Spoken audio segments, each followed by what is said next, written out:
Hi friends, welcome to SK innovations. இன்றைக்கி நம்ம என்ன பார்க்க போகிறோன்னா ரொம்பவே சூப்பரான ஹெல்த்தியான ஸ்நாக் 2 நிமிஷத்தில் எப்படி பண்ணலான்னு பார்க்கலாம். இப்போ ஒரு பவுலில் 1 கப் அளவுக்கு பொரி சேர்த்துக்கிறேன். இது கூடவே வறுத்த வேர்க்கடலை 2 டேபிள் ஸ்பூன் அளவுக்கு சேர்த்துக்கிறேன். அடுத்து இதோட 2 டேபிள் ஸ்பூன் அளவுக்கு பொட்டுக்கடலை சேர்த்துக்கலாம். கூடவே பார்த்திங்கன்னா பொடி பொடியாக கட் பண்ணி வச்சுருக்கக்கூடிய வெங்காயத்தை 2 டேபிள் ஸ்பூன் அளவுக்கு சேர்த்துக்கிறேன். கூடவே தக்காளி பழத்தோட விதைகள்லாம் எடுத்துட்டு அந்த தக்காளி மட்டும் கட் பண்ணி 2 டேபிள் ஸ்பூன் அளவுக்கு சேர்த்துக்கிட்டேன். அடுத்து இதோட 2 டேபிள் ஸ்பூன் அளவுக்கு கேரட் துருவல் சேர்த்துக்கலாம். அடுத்து கொஞ்சமாக ஒரு ஃப்ளேவருக்காக கொத்தமல்லி இலைகள் சேர்த்துக்கலாம். கூடவே காரத்துக்காக 1 டீஸ்பூன் அளவுக்கு மிளகாய்த்தூள் சேர்த்துக்கலாம். ஒரு நல்ல வாசனைக்காக 1 பிஞ்ச் அளவுக்கு கரம் மசாலா தூள் சேர்த்துக்கலாம்.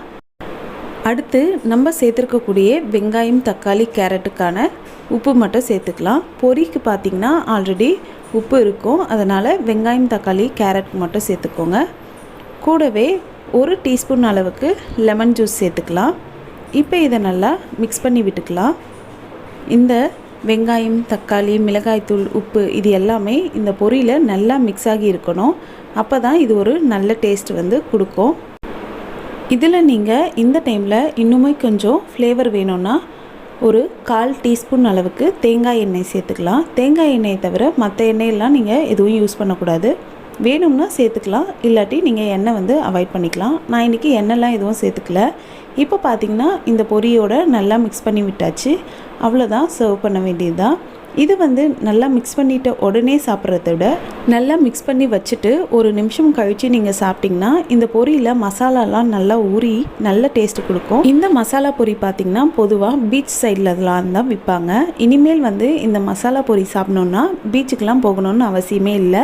அழகாக வீட்டில் 2 நிமிஷத்தில் சுத்தமாக செஞ்சிடலாம். நம்ம ஈஸியாகவும் செஞ்சிடலாம். அது மட்டும் இல்லாமல் ரொம்பவே சூப்பரான டேஸ்ட்டும் கிடைக்கும். கண்டிப்பாக எல்லோரும் ட்ரை பண்ணி பார்த்துட்டு எப்படி வந்துச்சுன்னு உங்களோட கருத்துக்களை கமெண்ட் செக்ஷனில் தெரிவிங்க. இந்த வீடியோ உங்களுக்கு பிடிச்சிருந்தால் லைக் பண்ணுங்கள், ஷேர் பண்ணுங்கள், கமெண்ட் பண்ணுங்கள். நம்ம சேனலை ஃபஸ்ட் டைம் பார்க்குறீங்கன்னா மறக்காமல் சப்ஸ்கிரைப் பண்ணுங்கள். தேங்க்ஸ் ஃபார் வாட்சிங் ஃப்ரெண்ட்ஸ்.